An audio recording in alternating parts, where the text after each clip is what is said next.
உங்கள் மனதோடு நான் கவிதா பலராமன். வணக்கம். கேபி டாக்ஸ் அப்படிங்கிற இந்த பகுதியில் நாம சீரீஸ் 3ல் இருக்கிறோம். இந்த சீரீஸ்ல நீங்க தெரிஞ்சுக்க போறது வாழ்க்கைய எப்படி சந்தோஷமா வாழ்றது அப்படின்ட்டு. இத இன்னும் ஈஸியா சொல்லணும் அப்படின்னா, வாழ்க்கை அப்படின்னாலே வாழ்வதற்கு தான். எப்படி வாழ்றதுன்னு வரும்பொழுது ஒவ்வொருத்தரும் ஒவ்வொரு விதமா சூஸ் பண்றாங்க. பல நேரங்கள்ல நம்மளால சூஸ் பண்ண முடியல அப்படின்னு சொல்லுவாங்க. உண்மையில ஆழமா சிந்திச்சு பார்த்தா வாழ்க்கைய அவங்க தான் சூஸ் பண்றாங்க, எப்படி வாழணுங்கிறது. எப்படிப்பட்ட சூழ்நிலையா இருந்தாலும் அதை அமைதியாவும் மகிழ்ச்சியாவும் ஹாப்பி அண்ட் ஜாய்ஃபுல்னஸோட கொண்டு போகிறது தான் வாழ்க்கை. அப்பனா வாழ்க்கை என்ன பிரச்சனையே இல்லை அப்படின்னு சொல்ல வரீங்களா கவிதா அப்படின்னு சொல்றீங்களா? இல்ல, நிச்சயமா வாழ்க்கைன்னா சேலஞ்சஸ் இருக்கும், பிரச்சனைகள் இருக்கும், ப்ராப்ளம்ஸ் இருக்கும். எல்லாத்தையும் தாண்டி எப்படி நாம ஹாப்பியா இருக்க போறோம், எவர் ஹாப்பியா இருக்கிறதுக்கு பழகிக்க போறோம், ரிமைன் எவர் ஹாப்பியா இருக்கணும் அப்படின்னா சில விஷயங்களை கையாளணும். அப்படிப்பட்ட 30 விஷயங்களை உங்களுக்கு சொல்ல போறேன். மகிழ்ச்சி அப்படிங்கிறது நாம தேர்ந்தெடுக்கிறது தான். மகிழ்ச்சி அப்படிங்கிறது வெளியிலிருந்தெல்லாம் வராது, நமக்குள்ளதான் இருக்கு. அந்த நமக்குள்ள இருக்கிறத எப்படி எப்படிலாம் நம்ம மகிழ்ச்சியா இருக்கிறதுக்கான வாய்ப்பு அப்படிங்கறத உங்களுக்கு சொல்ல போறேன். நம்பர் 1, எப்பொழுதுமே ஓவர் திங்கிங் பண்ணாதீங்க. ஓவர் திங்கிங் மகிழ்ச்சியை தூரமா வச்சிடும். 2, பாசிட்டிவ் திங்கிங் அப்படின்னா எல்லாரும் சொல்றாங்க. What is positive thinking? உங்களுக்குள்ள கேளுங்க. எதை நினைக்கும் பொழுது பயமா இருக்கோ அது நெகட்டிவ், எதை நினைக்கும் பொழுது மகிழ்ச்சியா இருக்கோ அது பாசிட்டிவ் திங்கிங். 3வது, எல்லாத்துக்கும் சட்டு சட்டுன்னு அப்படியே மனசை விட்டுடுறது, எமோஷனலா கனெக்ட் ஆகுறது அப்படிங்கிறது வேண்டாம். 4வது, கஷ்டங்கள் வருதா, பிரச்சனைகள் வருதா, யதார்த்தம் இதுதான் அப்படின்னு அதை அக்செப்ட் பண்ணிட்டா அதுவே நமக்கு கஷ்டம் இல்லாம ஆயிடும். இல்லைன்னா அந்த கஷ்டமானது நம்மளுடைய ஹாப்பினஸை மொத்தமா எடுத்துன்னு போயிடும். 5வது, நிறைய நேரங்கள்ல அமைதியா பொறுமையா என்ன நடக்குது அப்படின்னு சுத்தியும் கவனிக்கணும், நம்மளையும் கவனிக்கணும். 4வது, அச்சம் என்பது மடமையடா அப்படின்னு சொன்னாங்க. அப்ப அச்சம் என்பது என்ன? நமக்கே தெரியாம நாம பிடிச்சு வச்சுக்கிற ஒரு விஷயம், அதை தூக்கி போடலாமே. 7வது, நேரத்தை வேஸ்ட் பண்ணவே பண்ணாதீங்க. Don't waste time. 8, நாம எல்லா விஷயத்துக்கும் யாராவது சொன்னாலோ யாராவது பேசினாலோ அல்லது நகர்ந்து போனாலோ உடனே ரியாக்ட் பண்ணக்கூடாது, ரியாக்ட் பண்றத நிறுத்தணும். 9வது, கடந்த காலத்துல வாழ்றதும் எதிர்காலத்துக்காக கனவு கண்டுனே இருக்கிறதும் ரொம்ப ரொம்ப தப்பு. ஹாப்பினஸ் அப்படிங்கிறத இல்லாம ஆக்கிடும். ஸோ உங்கள் மனதோடு நான் கவிதா பலராமன் சொல்லுவது என்னன்னா, எப்பொழுதும் ப்ரெசன்ட் மூமெண்ட்ல இருக்கிறதுக்கு முயற்சி செஞ்சுக்கிட்டே இருங்க. 11, அக்செப்ட் பண்ணிக்குங்க. நமக்கிட்ட இந்தந்த விஷயங்கள் நல்லது இருக்கு, நம்மக்கிட்ட இந்தந்த விஷயங்கள் கெட்டது இருக்கு அப்படின்னு அக்செப்ட் பண்ணிக்க பழகிக்கணும். 12, எப்பயும் யாரும் நம்ம கிட்ட கேட்காத பொழுதே நாமளா போய் ஒரு கருத்து சொல்றதும் நாமளா போய் ஒரு அட்வைஸ் சொல்றதையும் நிறுத்திக்கணும். 13, பொதுவாகவே நம்மக்கிட்ட எல்லாருக்கும் ஈகோ இருக்கும்.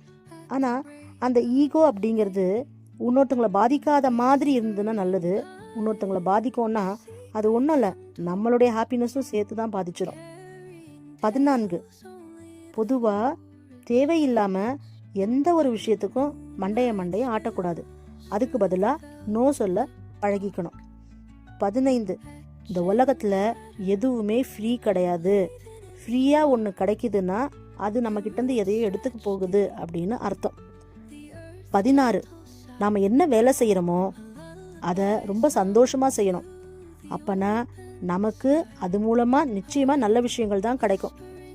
16, நாம் எதற்குமே ரொம்ப ஆசைப்படக்கூடாது. ஆசைப்படணும், ஆனால் பேராசை கிரீடியாக இல்லாமல் இருந்தால் ரொம்ப நல்லது. 17, சின்ன விஷயமா இருந்தாலும் சரி, சின்னவங்களா இருந்தாலும் சரி, அதாவது வயதுலையோ அல்லது நம்ம ஒரு ஸ்கேல் வச்சிருப்போம், எதுவாக இருந்தாலும் அதை நம்ம பாராட்ட கற்றுக்கணும். 17, நம்ம கிட்ட ஏதாவது இருந்ததுன்னா அதை அன்பா சந்தோஷமா கொடுப்போம். திரும்ப வருது வரல அப்படிங்கிறது அடுத்த கட்டம். 18, நாம பொதுவாகவே நம்மளுக்கான ஒரு ஃப்ரெண்டு, ஒரு கம்பெனி, ஒரு பேச்சு துணையாச்சும் வச்சுக்கணும். 19, மறந்துடுங்க, சொன்ன விஷயத்த இல்லை, கெட்டதை மறந்துடுங்க, கெட்டதை செஞ்சவங்களையும் மன்னிச்சிடுங்க. 20, பொதுவா நிறங்கள் மகிழ்ச்சியை தீர்மானிக்குது. சரியான நிறங்கள், சரியான வண்ணங்களை தேர்ந்தெடுங்க. 20. எப்பெல்லாம் நேரம் கிடைக்குதோ அல்லது எப்பெல்லாம் உங்கள் மனசு எங்கெங்கேயோ ஓடுதோ பாட்டு கேளுங்க, மியூசிக் கேளுங்க. ஓடுற மனசை எட்டு வந்து நிறுத்தி வச்சிடும். 21. பொறுத்துக்குங்க. டாலரன்ஸ் ரொம்ப ரொம்ப முக்கியம். இல்லையா வளர்த்துக்குங்க. சட்டு சட்டுன்னு கோவம் எங்கேருந்து வருது? டாலரன்ஸ் இல்லைன்னா வருது. கோவம் எல்லாம் என்ன ஆகுது? மகிழ்ச்சியை இல்லாமல் ஆக்கிடுது. 22. பொதுவாக சத்தம் போடாதீங்க. அந்த சத்தத்தை நீங்களே கேட்டு பாருங்களேன், அது எவ்வளோ ஹாரிபிளாக இருக்குன்னு. அப்போ சத்தத்தை கேட்குறவங்களுக்கு எப்படி இருக்கும்? 23. சண்டையும் போடாதீங்க. தேவையில்லாமல் எதற்கு சண்டை, பூசல், சச்சரவு? அது வீடாக இருந்தாலும் சரி, ரோடாக இருந்தாலும் சரி. 24. எப்பவும் கம்பேர் பண்ணாதீங்க. அது துணியாக இருந்தாலும், மணியாக இருந்தாலும், பிள்ளைங்களாக இருந்தாலும், எண்ணங்களாக இருந்தாலும், தொழிலாக இருந்தாலும் வேண்டாம்.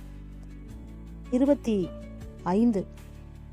அமைதியாக தான் இருந்து பாருங்களேன், பொறுமையாக தான் இருந்து பாருங்களேன்.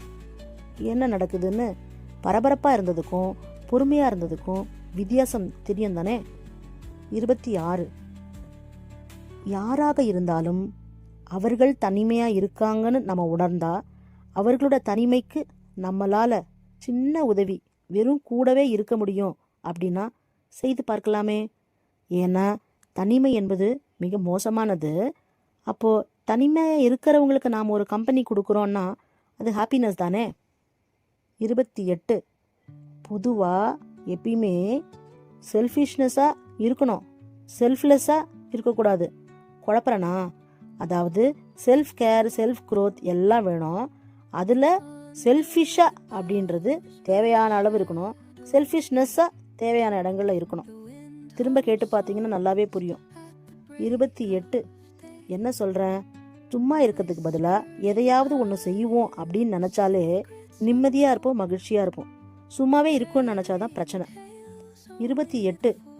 தயவு செய்து இந்த மூளையை அப்படியே உட்கார வச்சிட்டு இருக்காதீங்க. அதுதான் எல்லா குப்பையும் கொண்டு வந்து போடும். 29. ஒரு நாளாவது நாம் ரஷ் பண்ணாமல், பரபரப்பரன்னு ஓடாமல் அமைதியாக தான் இருந்து பார்ப்போமே. 30. ரொம்ப ரொம்ப இம்பார்ட்டண்ட் என்னன்னா, நாம் யார், நம்மக்கிட்ட என்ன திறமை இருக்குது, நமக்கு என்ன பிடிக்கும், நமக்கு யாரை பிடிக்கும் அப்படின்னு நம்மளே கேட்டு பார்க்கலாமா? அப்போ தான் உண்மை தெரியும். ஹாப்பினஸ் அப்படிங்கிறது நமக்கு பிடிச்சவங்களையா, நமக்கு யாரை பிடிக்கும்னு சொன்னதா, இல்லை உண்மையிலே இது எல்லாம் நாம் கிரியேட் பண்ணதா அப்படின்னு. ஸோ ஹாப்பினஸ் அப்படிங்கிறது செல்ஃப் தான், செல்ஃப் மேடு தான் அப்படிங்கிறத புரிஞ்சுக்கிறதுக்கு ரொம்ப நாள் ஆகும். அதுக்காக ரொம்ப நாள் ஆகட்டும்னு வெயிட் பண்ணி வயசான ஆயாவும் தாத்தாவும் ஆகிட முடியுமா? ஸோ ஹாப்பினஸ் அப்படிங்கிறத புரிந்து கொள்ளணும். உங்களுக்கு இந்த பதிவு பிடித்திருக்கும் நம்புகிறேன். ஸோ மீண்டும் அடுத்த சீரீஸை சந்திக்கலாம். ஹாப்பினஸ் அண்ட் ஜாய்ஸ் அப்படிங்கிறது என்ன, நாம தான் முடிவு பண்ணுறோம். நாம் மகிழ்வுடன் வாழ்வது எப்படி அப்படின்ட்டு கேபி டாக்ஸ் சீரீஸ் 3ல் உங்களுக்கு 30 பாயிண்ட்ஸ் கொடுத்துருக்கேன். 1-2 நம்பர் மாறி இருக்கலாம், பரவாயில்ல, அதை இக்னோர் பண்ணிவிடுங்க. தெரிஞ்சுக்க வேண்டியது இந்தந்த கருத்துக்கள் நமக்கு எது வேணுமோ அதை எழுதி வச்சுக்கோங்க. ஸோ தட் நீங்கள் அதை ஃபாலோ பண்ணுறது கரெக்டாக இருக்கும். 21 days ஏதாவது 5 ஃபாலோ பண்ணி பாருங்களேன், லைஃப்பில் எப்படி மிரக்கல்ஸ் நடக்குதுன்னு அதை கமெண்ட்லேயும் எழுதுங்க. மறக்காமல் இந்த சீரீஸ் பிடிச்சிருந்துன்னா ஒரு லைக்கும் போடுங்க.